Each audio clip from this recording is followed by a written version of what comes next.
Assalamualaikum warahmatullahi wabarakatuh. Selamat bertemu kembali Bapak Ibu dengan channel Education and Sport, channel yang senantiasa memberikan materi-materi pembelajaran untuk siswa sekolah dasar, serta tentang pembahasan soal-soal untuk tes CPNS dan PPPK tahun 2021. Baiklah Bapak Ibu, kepada Bapak Ibu yang baru mampir ke channel Education and Sport dan belum klik like dan subscribe, silahkan klik like dan subscribe, kemudian tekan loncengnya agar Bapak Ibu tetap update mengikuti video-video yang akan channel Education and Sport sampaikan. Dan bagi Bapak Ibu yang sudah like dan subscribe-nya channel Education and Sport, ucapkan terima kasih yang sebesar-besarnya, karena like dan subscribe yang Bapak Ibu merupakan modal utama bagi channel Education and Sport untuk tetap eksis dalam memberikan materi-materi pelajaran bagi anak SD, serta memberikan pembahasan tentang soal-soal tes CPNS dan PPPK tahun 2021 ini. Baiklah Bapak Ibu, kita langsung aja memasuki pembahasan soal-soal tes PPPK tahun 2021. Kali ini video ini merupakan video yang ke-66. Kita langsung aja memasuki pembahasan soal yang pertama.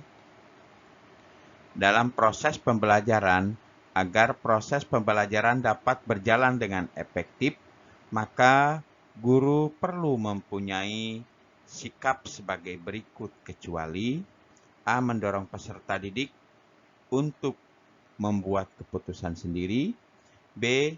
Memberi balikan dan pengayaan sebagaimana diperlukan, C. Mengusahakan suasana belajar yang menyenangkan, D. Memasukkan unsur yang tidak diperkirakan sebelumnya, E. Menjadi fasilitator dalam proses pembelajaran. Jadi, agar proses pembelajaran dapat berjalan dengan efektif, maka guru perlu mempunyai sikap. Apa aja yang harus dimiliki oleh seorang guru? Yaitu yang pertama, mendorong peserta didik untuk membuat keputusan sendiri. Yang kedua, mengusahakan suasana belajar yang menyenangkan. Yang selanjutnya, memasukkan unsur yang tidak diperkirakan sebelumnya dan menjadi fasilitator. Jadi, karena di sini ada yang kecuali, maka jawaban yang tepat untuk soal nomor 1 adalah memberikan balikan dan pengayaan sebagaimana diperlukan. Karena memberikan balikan dan pengayaan ini adalah salah satu ini dari evaluasi Bapak Ibu ya. Dengan demikian maka pilihan yang tepat untuk soal nomor 1 adalah yang B, memberi balikan dan pengayaan sebagaimana diperlukan. Oke Bapak Ibu, kita langsung memasuki soal yang nomor 2. Kriteria atau acuan dan pedoman dasar dalam menentukan pencapaian minimal hasil belajar peserta didik dinamakan A. Standar kompetensi lulusan atau SKL, B. Standar batasan minimal kelulusan, C. Ambang batas minimal lulus, D. Nilai ketuntasan minimal, E. Kriteria ketuntasan minimal atau KKM.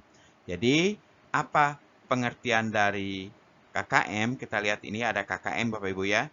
Apa pengertian KKM atau definisi KKM? Nah, KKM adalah acuan atau pedoman dasar dalam menentukan pencapaian hasil belajar peserta didik. Dengan demikian maka pilihan yang tepat untuk soal yang nomor 2 ini adalah yang E. Kriteria ketuntasan minimal atau KKM. Oke, kita lanjut Bapak Ibu ke soal selanjutnya, soal nomor 3. Aspek yang berkaitan dengan perasaan, emosi, sikap, dan derajat penerimaan maupun penolakan terhadap suatu objek peserta didik. A. Afektif, B. kognitif, C. psikomotorik, E. emotif, E. sensitif. Kita lihat ya pengertian-pengertian berdasarkan teori taksonomi Bloom, hasil belajar dalam rangka studi dicapai ada atau melalui 3 kategori ranah, antara lain ranah kognitif, ranah afektif, dan ranah psikomotorik. Perinciannya sebagai berikut. Apa yang dimaksud dengan ranah atau aspek kognitif? Aspek kognitif adalah evaluasi. Aspek kognitif mengukur pemahaman konsep yang terkait dengan percobaan yang dilakukan. Untuk aspek pengetahuan, evaluasi dapat dilakukan melalui tes tertulis yang relevan dengan materi pokok tersebut. Kemudian, aspek kognitif dapat berupa pengetahuan dan keterampilan intelektual yang meliputi pengamatan, pemahaman, aplikasi, analisis, dan evaluasi. Nah, kemudian, aspek afektif. Aspek afektif berkaitan dengan perasaan, emosi, sikap, derajat penerimaan, atau penolakan terhadap suatu objek. Aspek afektif dalam hal ini digunakan penilaian kecakapan hidup meliputi kesadaran diri,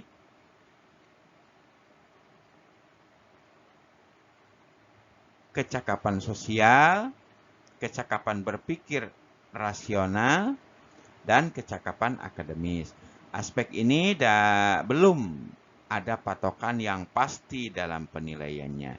Dan yang ketiga adalah aspek psikomotor. Pengukuran keberhasilan pada aspek psikomotor ditunjukkan pada keterampilan dalam merangkai alat keterampilan kerja dan ketelitian dalam mendapatkan hasil. Oke, dengan demikian kita sudah dapat isinya ya, pengertiannya. Maka aspek yang berkaitan dengan perasaan, emosi, sikap, dan derajat penerimaan maupun aspek penolakan terhadap suatu objek peserta didik adalah afektif. Dengan demikian, maka pilihan yang tepat untuk soal nomor 3 ini adalah A, afektif. Oke, Bapak Ibu, kita lanjut ke soal berikutnya. Kemampuan yang dapat dilakukan atau ditampilkan untuk suatu mata pelajaran maupun kompetensi dalam mata pelajaran tertentu harus dimiliki oleh peserta didik disebut A. kompetensi dasar, B. standar kompetensi, C. indikator, D. kompetensi lulusan, E. kecakapan hidup. Kita bahas satu-satu apa itu kompetensi dasar. Kompetensi dasar adalah pengetahuan, keterampilan, dan sikap minimal yang harus dicapai oleh siswa untuk menunjukkan bahwa siswa telah menguasai standar kompetensi yang telah ditetapkan. Oleh karena itu, maka kompetensi dasar merupakan penjabaran dari standar kompetensi. Oke, Ibu ya. Nah, kemudian ada juga standar kompetensi. Apa itu standar kompetensi? Ya, apa itu standar kompetensi? Standar kompetensi mata pelajaran adalah deskripsi pengetahuan, keterampilan, dan sikap yang harus dikuasai setelah siswa mempelajari mata pelajaran tertentu. Pada jenjang pendidikan tertentu pula. Oke. Kemudian indikator. Apa itu indikator? Indikator merupakan penanda pencapaian KD yang ditandai oleh perubahan perilaku yang dapat diukur yang mencakup sikap, pengetahuan, dan keterampilan. Indikator dikembangkan sesuai karakteristik peserta didik, mata pelajaran, satuan pendidikan, potensi daerah, dan dirumuskan dalam tata kerja operasional yang terukur dan atau dapat diobservasi. Kemudian, kompetensi lulusan adalah kriteria mengenai kualifikasi, kemampuan lulusan yang mencakup sikap, pengetahuan, dan keterampilan.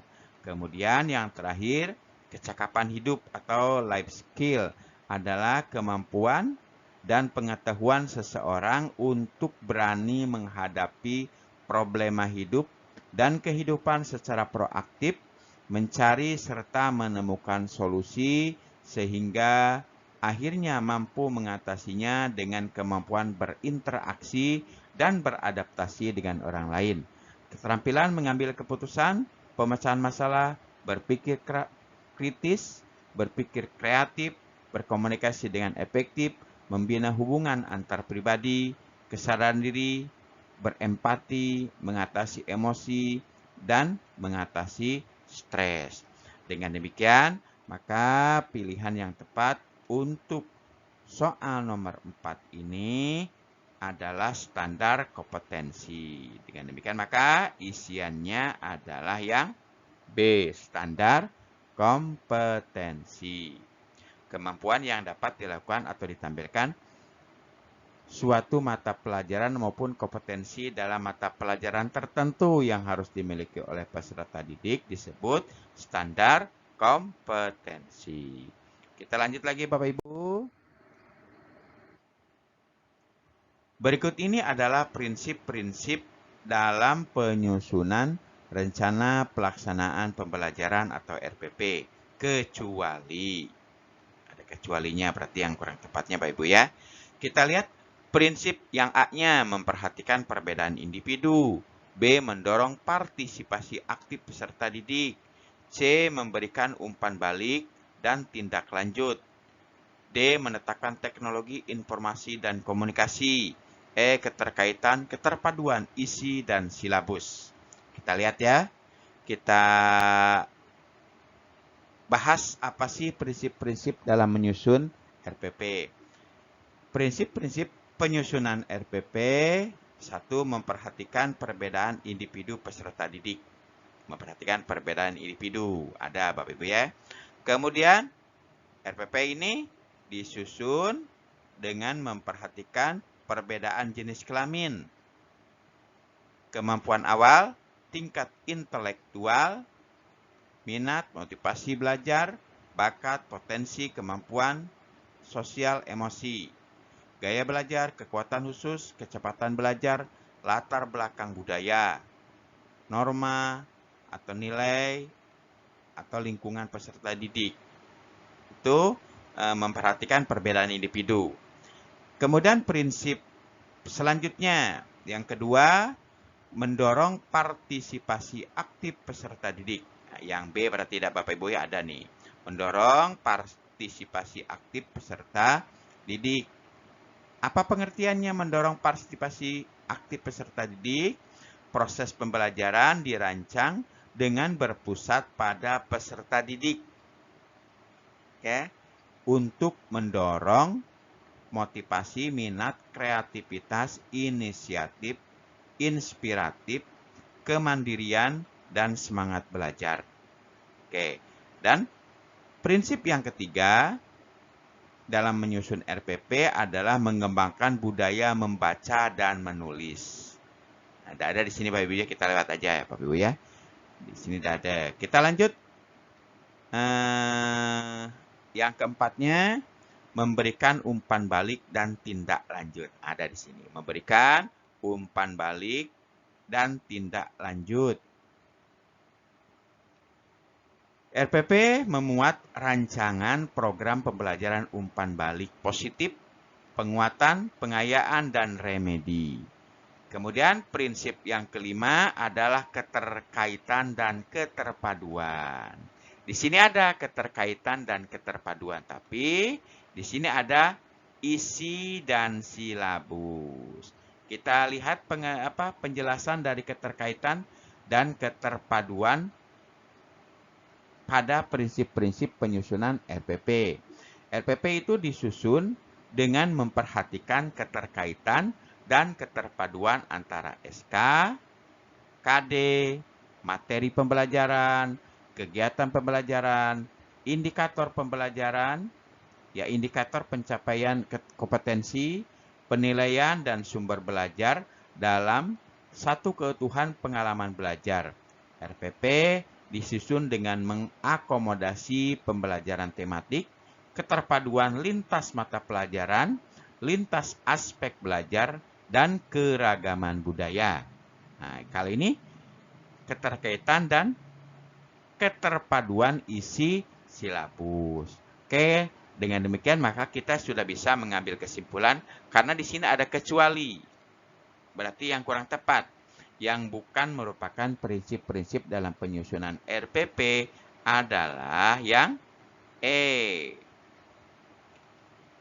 Keterkaitan dan keterpaduan isi dan silabus. Oke, Bapak Ibu ya. Nah, sebenarnya ada yang keenam. Yang keenam, menerapkan teknologi informasi dan komunikasi. Karena kita sudah menemukan isiannya, yaitu keterkaitan antara keterpaduan isi dan silabus. Ada isi dan silabusnya yang membuat yang E ini tidak tepat. Atau yang E ini tidak termasuk prinsip-prinsip dalam penyusunan RPP. Oke Bapak Ibu, itu aja yang bisa Channel Education and Sport sampaikan pada video kali ini. Sekali lagi, jangan lupa like dan subscribe-nya, kemudian tekan loncengnya agar Bapak Ibu tidak ketinggalan video-video pembahasan soal-soal tes PPPK dan CPNS tahun 2021 ini. Jika menurut Bapak Ibu video ini berguna, silahkan share video ini melalui media sosial yang Bapak Ibu punyai, bisa Facebook, Instagram, WA, dan sebagainya. Agar kawan-kawan yang membutuhkan pembahasan soal-soal untuk tes PPPK dapat belajar dari video ini. Oke Bapak Ibu, sekali lagi saya ucapkan terima kasih yang sebesar-besarnya atas like dan subscribe-nya yang telah Bapak Ibu berikan kepada channel Education and Sport. Sekali lagi saya ucapkan terima kasih. Saya akhiri wabillahi taufiq wal hidayah. Wassalamualaikum warahmatullahi wabarakatuh.